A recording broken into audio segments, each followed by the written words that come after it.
Саламатсыздар урматтуу менен окуучуларым. Анда эмесе бүгүн өтө маанилүү заключительный сабакта кандайдыр бир баалуулук аркылуу элдерге пайда тийгизүү. Мисал үчүн сиз мен айткан бүт ыкмаларды колдондуңуз, өзүңүздү урматтайм дедиңиз. Бирок элестетиңиз, айлана чөйрөңүзгө, коомго эч кандай пайдаңыз тийбесе, анда сиз жөн эле бир жан багып жүрөсүз да. Эмнеге дегенде бул ааламда, бул дүйнөдө ар бир адам карасаңыз кандайдыр бир коомго пайдасын тийгизип атат. Таксист, айдоочу ошол эле жүргүндөрдү бир точка Адан точка Бга ташып атат. Тандырчы нан жасап атат. Дыйкан болсо ошол жер жемиш бүт бардыгын өстүрүп берип атат. Койчу болсо койлорду багып берип атат, эт берип атат да. Ошентип бир чөп, кандайдыр бир чымчык бүт бардыгын алсаңыз деле, бүт жаныбар, жандыктын баары өзүнүн пайдасын тийгизип атат да.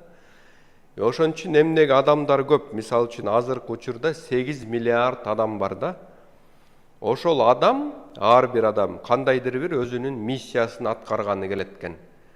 Эмне үчүн мисал үчүн 8 миллиард адам болсо, бирок баары бир ар бирине ошол тамак аш табылып атат, жашоосу өтүп атат. Анткени ал дагы кандайдыр бир миссия, предназначение менен жаралган да. Мисал үчүн ошол эле карандаштарды алалы, бирөө кызыл свет, бирөө көк свет, ошентип ар бир свет менен ар кайсы боёйбуз да. Ошондой эле сиз деле кандайдыр бир ички баалуулугуңуз бар. Мисал үчүн сиз азыр жумушуңузду отуруп көрүп атышыңыз мүмкүн, үйдө жумуштарды жасап кандайдыр бир пайда келтирип атасыз. Анан кээ бир үй кожойкелери бар да, мен үйдө эле отурам, мен эч кандай баалуулук бербей атам деп эле өзүн жемелей берет да. Сиздин максатыңыз, сиздин предназначенияңыз жолдошуңузду алдыга түртүп, ага уверенность берип, үйдө жакшы уют создавать этмей да. Эгер сиз үйдө жакшы уют создавать этип, жолдошуңузду алдыга түртсөңүз, ал аябай ийгиликтүү болот, статусун жогорулатат, акчаны да көп табат да. Ошол акча аркылуу, статус аркылуу сиздер саякаттап келсеңер болот. Башка конокторго барганда кадыр барктуу болосуздар. Шыгылып толтура мүмкүнчүлүктөр ачылат. Ошон үчүн жанагыл Виктор Франкл деген болгон, ал концлагерге түшүп калат, бүт үй бүлөсүнүн бардыгы ошо концлагерде өлөт да. Анан жашагысы келбей, эч нерсе кылгысы келбей, анан мен дагы өлсөмбү деп ойлойт, ушундай ойлор келет да. Акыры ойлойт да, мен эмне үчүн өлбөй ушул концлагерден тирүү калышым керек? Мен эмне үчүн жашап атам деген суроолорду ошондо берет экен да. Акыры ойлоптур, мен өзүмдө кандайдыр бир ишеним жаратып, кандайдыр бир жакшы келечекти ойлонуп, ошол аркылуу мен концлагерден чыгам, аман калам. Кантип ар бир адам өзүндө болгон ишенимди күчөтө алат, кантип өзүнүн мындай күчтүү тарабын таап, бир какой-то жашоонун смыслын табат деген тема боюнча китеп жазам, лекция окуйм, элдерди шыктандырам деп ушундай кыял жаралат экен да.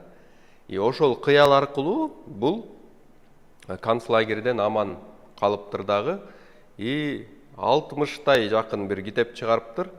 Китептерин баары где-то бир 100дөй тилге которулуптур. Убагында жана Карл Ясперстам чоң психолог, психиатрлар бул Виктор Франкл менен жолугабыз деп урматтап сыйлашчу экен да. Демек, ар бир адамдын ушундай бир задачасы бар экен. Мисал үчүн сиз өзүңүз эле бир атактуу, даңктуу болуп кетиш эмес, балким бир ошондой адамды табасыз, баалуулук келтирип аткан. Сиз даже ага жардам берсеңиз, ошол сиздин миссияңыз болушу мүмкүн да. Мисал үчүн Брюс Линин 50 сериядан турган фильми бар да. Мен ошону карадым да, профессор, күчтүү бүт боевой искусствону көргөн адам ошол Брюс Лини көрүп туруп, анан бүт өзүнүн ресторанын сатып, акчанын баарын Брюс Лиге берет да. Мен ишенем, сен ушундай боевой искусствоны туу чокусуна жеткиресиң деп ошого ишенип поддержка берет. Менин миссиям сага поддержка берүү деп айтат да.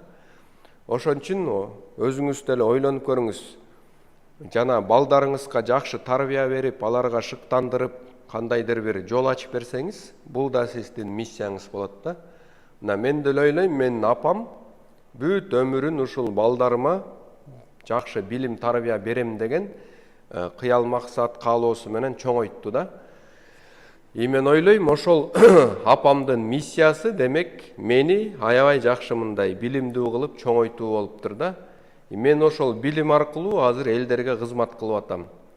Мен даже азыр чындап санай албайм да, канча миңдеген адамдар биздин ушул акысыз видео сабактарыбыз аркылуу эле өзүнө ишенимин көбөйтүп, максат коюп, жашоосун туура нукка оңдоп алганын мен даже санай албайм да, өтө көп. Китептер аркылуу канча адамдардын жашоосу оңолуп атат. Бирок ушунун баары апам аркылуу болду да. То есть силер эң биринчи ыраазычылыкты апама айтышыңар керек, андан кийин мага айтышыңар керек. Эгер кандайдыр бир жашоо кыйын болуп атат, бул 90-жылдар азап болуп атат деп мени карабай эле Москвага деле кетип калса болмок, ошол эле Россияга кетип калса болмок да. Анда мен тарбия, билим албай, балким көчөдө чоңоймокмун. Эч кандай мындай пайдалуу видеолорду көрө албай калмаксыздар да. Китептерди окуй алмай алмакпыз. Ошон үчүн сиз кандайдыр бир жаралган миссияңызды даже өзүңүз билбешиңиз мүмкүн да, бирок Алла Таала айткан башынан элечи сен ушуну аткарышың керек деп. Эгер сиз ошол жолдон качып, башка бир жеңил жолдорду издей берсеңиз, анда постоянно эле жолуңуз болбой эле банкрот боло бересиз да. Ошон үчүн Кудайдын белгисинде билиш керек. Эмне айткысы келип атат? Мен кайсы жумуштан качып атам? Көп адам ошол оор же кызыксыз деп кача берет да, өзүнүн миссиясынанчы, өзүнүн тагдырын кабыл албай эле кача берет. Ошол аркылуу жолу болбой калат да. Мен сиздерге эмне деп айтмакчымын? Эгерде өзүңүздөргө ишенип, мындай ишенимиңиз жогоруласын десеңер, өзүңүздүн бир колуңуздан келе турган жумушту тандайсыздар дагы, ошол жумуштан эксперт, профессионал болуп чыгасыз. Эксперт, профессионал болуп, анан кандайдыр бир адамдарга жардам берип, ал адамдар сиздерге аябай чоң ыраазычылыгын айтканда, ошондо өзүңүздүн баалуулугуңузду сезесиз, ошондо өзүңүзгө болгон ишенимиңиз чоңоет да. Андан башка жолу жок. Сиз жөн эле мындай мен кыйынмын деп эчтеке кылбай жүрө берсеңиз, анда ишенимиңиз наоборот жок боло берет. Анткени бул жашоодо жалкоо жана жөнөкөй бош конок болуп келип отуруп алган адамдарды любой эле адам жаман көрөт да. Бул батыраак кетпейби дейт. Ошон үчүн ошондой кур конок болбой, кандайдыр бир коомго пайдаңызды тийгизишиңиз керек. Пайдаңызды тийгизиш үчүн сиз кылып аткан жумуш действительно баалуу болуш керек да. Кээ бир адамдар чала эксперт болот, чала бир нерсени жазаганды билет, анан элдер мени баалуулугумду билбей атат, элдер мени достойно оценивать этпей атат дей берет да, калп элечи, жана непризнанный гений боло берет калп эле. На самом деле анын билгени и так эле элдер билет, анын кылган нерсеси кереги жок да. Ошон үчүн демек элдер баардыгы эле ушинтип чанып атса же албай атса, демек мен бир нерсени туура эмес кылып атам, демек мен ошонун эксперттүүлүгүмө жетпей атат. Дагы терең казайын, дагы чукуюн, дагы көбүрөөк баалуулук алып келейин деген ойго кетиш керек да сиздердечи. Бир нерсени үйрөнүп алганда сразу эле очойто сумманы айтпаш керек. Мен канча деген адамдарды көрдүм, жаңы эле үйрөнүп алат дагы, анан бул ушунча деп туруп асмандын башын айтат да. На самом деле сен жаңы эле үйрөндүң да. Сен биринчи аны бекер кылып беришиң керек. Бекер жазап, действительно он чактыдай адамдын жашоосу оңолсо, проблемасы чечилсе, ошондо анан бир какой-то сумманы коесуң. Ошол сумма менен элдер алып, сенин прям убакытың жетпей калса, ошондо анан баасын жогорулатасың да. Ошентип анан сенин баалуулугуң билинип калат өзү эле. Анда эмесе, ушул 8-сабакта мен сиздерге тапшырма берейин. Сизге эмне жагып атат, колуңуздан эмне келет, ошол чөйрөнү, сфераны тандаңыз дагы, ошол жерден дагы билимиңизди жогорулатып, дагы тажрыйбаны топтоп, кадимкидей элдерге пайдалуу адам болуңуз. Адамдардын мактоосу, сыйлоосу аркылуу өзүңүздүн уверенностуңуз бекемдеп көбөйөт. Кудай буйруса, менин кийинки курстарыман дагы көрүшөбүз. Эгер ушул 8 күндүк видео курс сиздерге жакса, сөзсүз түрдө комментарий жазыңыз, обратный связь берип айтыңыз и башка дагы жакын адамдарыңыздарга биздин курстарыбызды сунуштап коюңуздар.